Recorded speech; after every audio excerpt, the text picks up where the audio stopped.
So let's start talking about this breaking generational curses as we eat shrimp in a cream sauce over routine. Homemade. Nah. From scratch. Yes. Not homemade from scratch. Yeah, I made it. You made the whole fettuccine? That's cool. No, I didn't make the routine.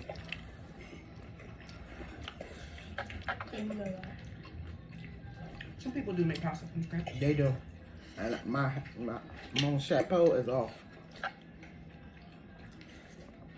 So let's go ahead and talk about this. It's actually really draining to do it.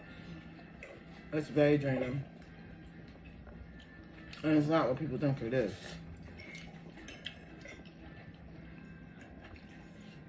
And it looks different for everybody. Yeah.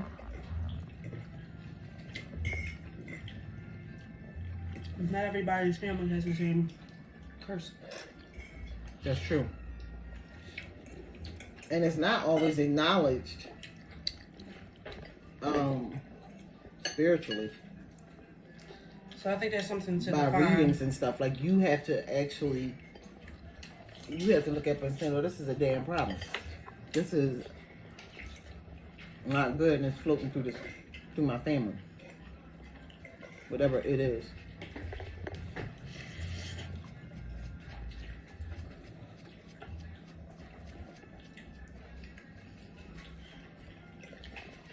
Like sometimes I think the obvious ones are like, you know, whatever brings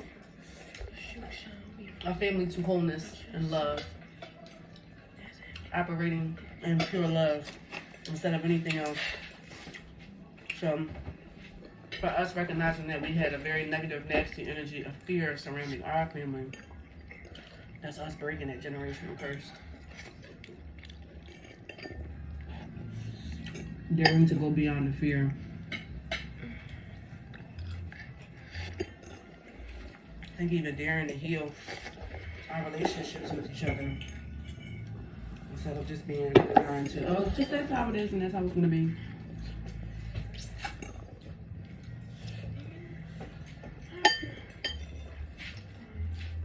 People get to know things about their family and they're spooked. I remember back in my 20s, early 20s, when I first started doing this type of work. I want to say on either side of the family, both of my grandmothers saying, don't go looking, you might not like what you find. But we are being held in the grips of not even looking. Just being held in the clutches of so many things that they just chose to live with.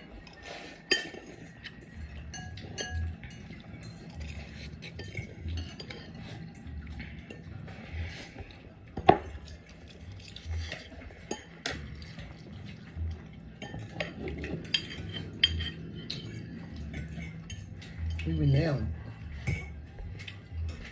all the prayers I did and that I had been doing for the family and for so much more, they have to be stepped up. You know, because it's 2022. My grandmother is in her 90s and has been living with this. Just don't go look for what you, don't go looking because you may not like what you find.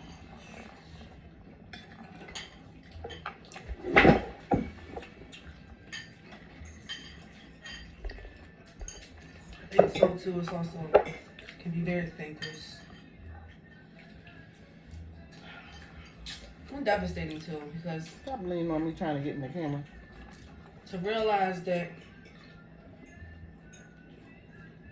your own family members have contributed, like intentionally, actively, to the negativity that can perpetuate the generational curse, so that when you start to rise up against and you work to undo it, The light gets shined on them.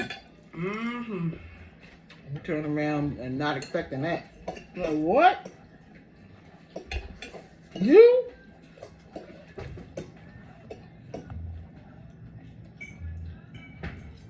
And that's a lot. That's a lot. And that thing can get real close.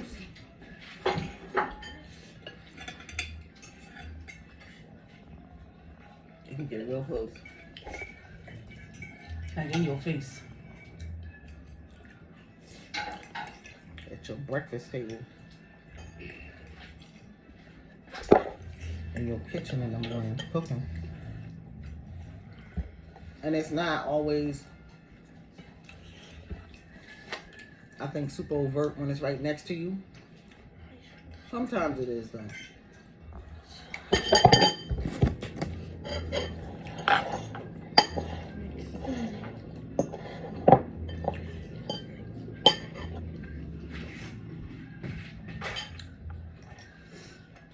I think in the end, wanting better lives for ourselves and for our descendants makes it worthwhile. Mm-hmm.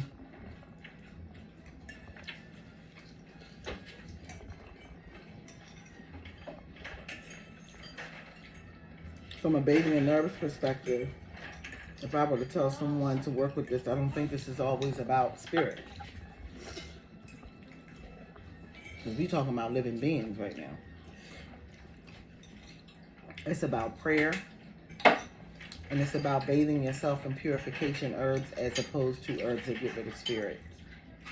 But you want to really pray and release and let this stuff go. And I mean really pray and release and let this stuff go. Like just let it go. And then do a prayer with some lavender. Do a bath with some lavender, some cedar wood.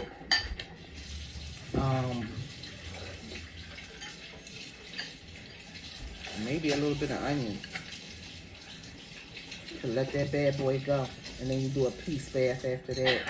And in a peace bath, I will put white flowers, cacarea, hyssop,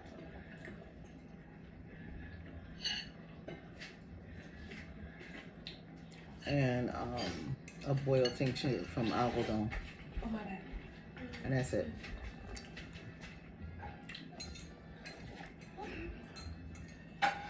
And you would do that purification bath, I feel, on after a full moon as a releasing. And see if you can take something that's going to even cleanse your insides out. Like cleanse your insides out to release off outside with that bath. And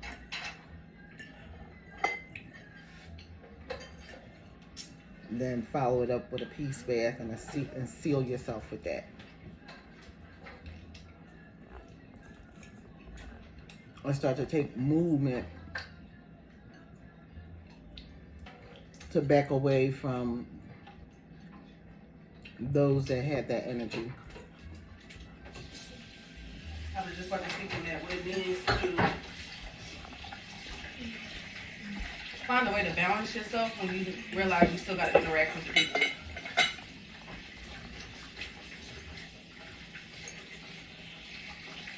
So that when you're around them, you're not triggered. Until you don't have to interact with them no more. Mm-hmm. Because the goal should be to let them go.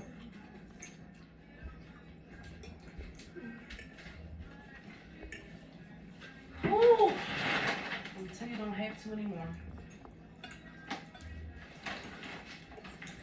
It's okay to stand up for yourself.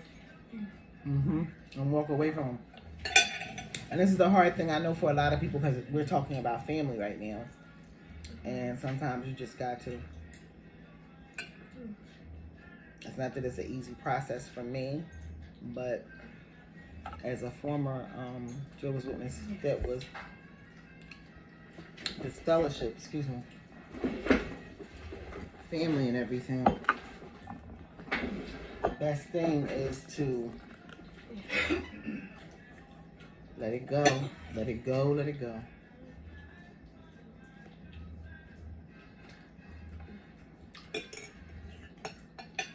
Like Tony Braxton said.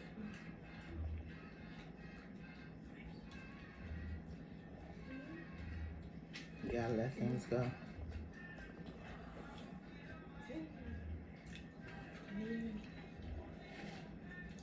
And you really do.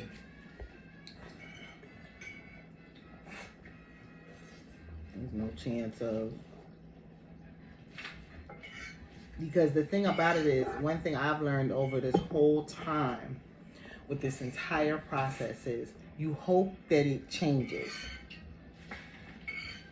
And from my experience for the past, I would say 15 years, 28 years, really,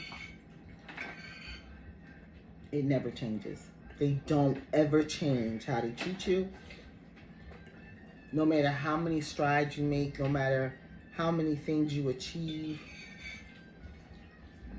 these people will never, they're never going to change how they treat you. And the energy around them is never going to change. So when you walk away for this final time, as you're in the process of understanding what all that means, you have to find that it is okay to do it, because history has proven that they are not changing.